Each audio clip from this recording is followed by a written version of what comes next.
So tell me something. Like, what was your first experience of real leadership? Like, do you remember like when leadership started for you? Like, where was it? How was it? What happened? The first time you ever kind of, touched upon some sort of leadership? Yeah, to be honest, I think generally I didn't wake up to the idea until very late. And there was an incident one time where I returned back from a business trip and I had someone who was working with me. Basically, things didn't go according to plan.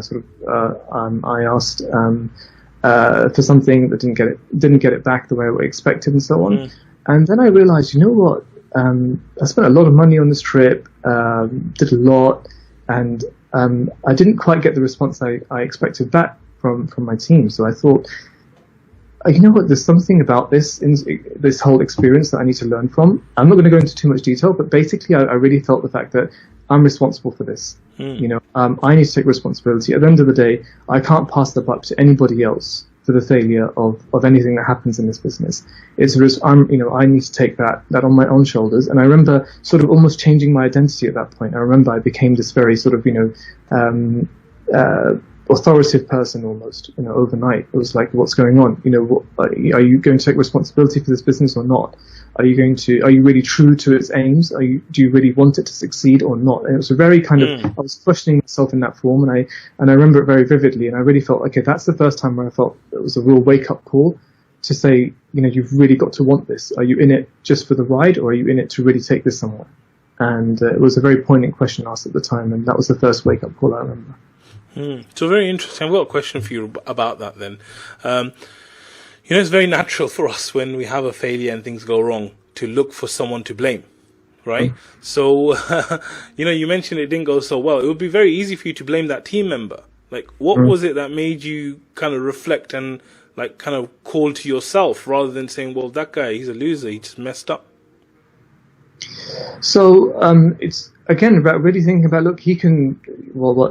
If they do mess up, if the team does mess up, at the end of the day, I'm going to end up with the pieces. So I've got to take responsibility for it.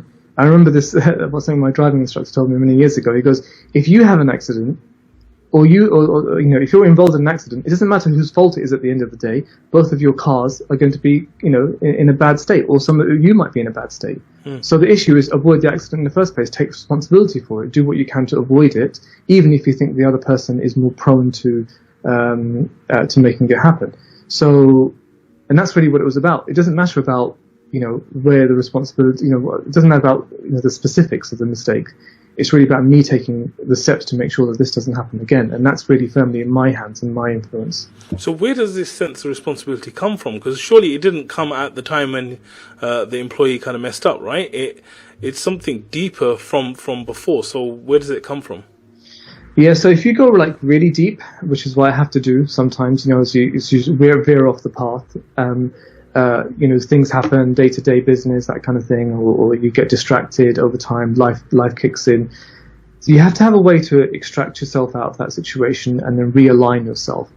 So for me, I have my why, and my why is what I turn back to each and every time to try and make sure that I go back to where I should be, to realign.